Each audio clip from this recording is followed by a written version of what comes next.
Hi guys, welcome back to my channel.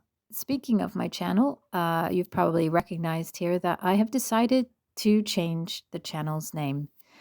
And now I'm going to call my YouTube channel Gardening Spirit.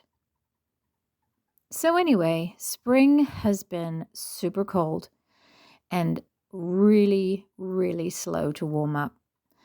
I have to get out now into the garden. It's my least favorite time to do this, but I have to edge, weed, and mulch in the heat, hence my very large hat and oversized shirt.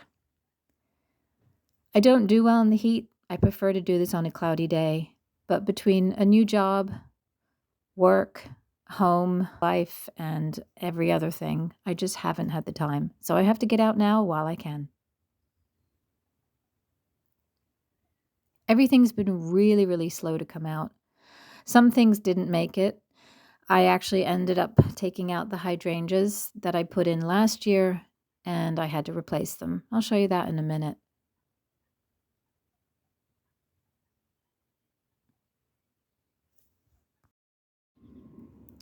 I do like how everything looks once it's mulched. I go with the brown mulch. I've thought about switching to black mulch, which I think would look a lot better, but I would have to wait for this mulch to kind of decompose. So onto those new hydrangeas. This is footage of when I had first bought them, and they were sort of hanging out in my downstairs shower for a while because it was so cold and I didn't want them to go into complete transplant shock with very low evening temperatures. But this is Endless Summer, the original, and these are replacing the I think they were called Rhythm and Dance Blue hydrangeas, which I got online, but they just didn't take. And maybe they would have survived. They might have come out of dormancy, but they were pushing very, very little growth. And I don't have the luxury of time. So I got these guys, and I'm super excited about them because they are already a little bit blue. And here I'm just showing you the tag. And this is a gallon-sized plant, so it's about a foot tall. And believe it or not, these were the last 3 left. And I will be running drip irrigation to them. Look at that bloom, beautiful.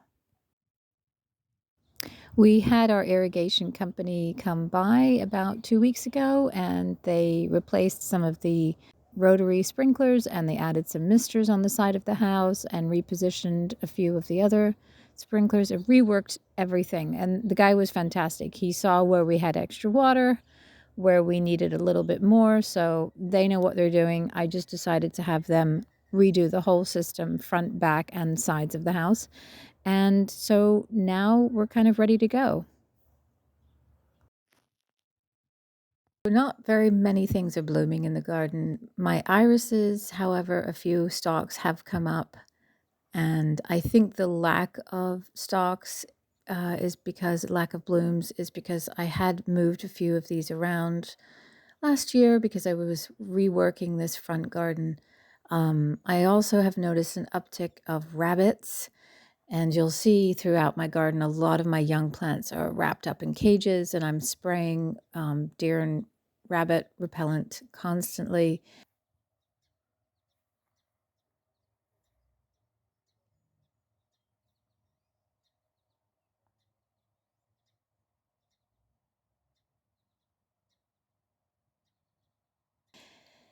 I was a bit surprised to see that they were chomping on the iris leaves, but I think, the young little baby rabbits are probably trying a little bit of everything. This is blue spires or blue spire mist. I think it's called Mystic Spires. That's what it's called. Mystic Spires Salvia. I got this as a Mother's Day gift. And I haven't tried salvia in my garden for quite a long time because of the slugs. But I was super happy to receive this and found a little spot for it. Hopefully it will be the right size for this area Not too big, not too wide. If it does get too big, I can always move it to another spot. But look at the color of that. That is just so intense. It's beautiful.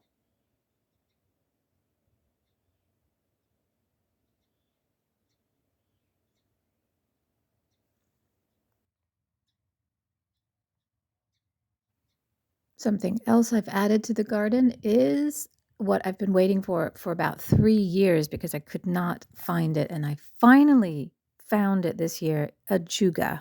This is chocolate chip bugleweed, and it's a ground cover, and it's the perfect ground cover for this area because it gets shady, it gets a little bit of afternoon intense sun. There's my hydrangea, Nico Blue. She had been transplanted and she kind of sulked, but she got a new haircut and she is now pushing a lot of new growth. And speaking of new and things growing, finally the grass seed I put down is starting to take. I need to work on that seeding area back there. Don't look at it. Okay, I will show it to you at another time. But here is the grass seed. It took really well. I've been watering it consistently. Here is a different shot, just so you can see. This was also taken on a different day. Grass seed is really starting to take there, so before we know it, this will become grass again, and then I can edge my bed a little bit better.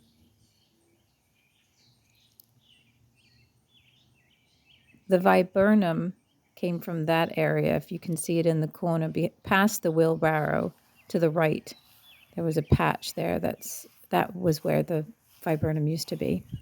This is my black haw viburnum, which will be trained into a small tree.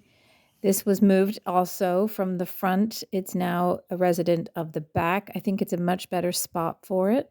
I really have high hopes for this little shrub, which eventually could potentially turn into a 15 to 20 to even possibly a 30-foot tree. Okay, guys, that is it for today's video. I just wanted to show everybody some updates. I will be doing a garden tour as soon as all the mulch is down and I have a little bit more activity. Thanks so much for watching. Please subscribe. Please like. I really appreciate the support.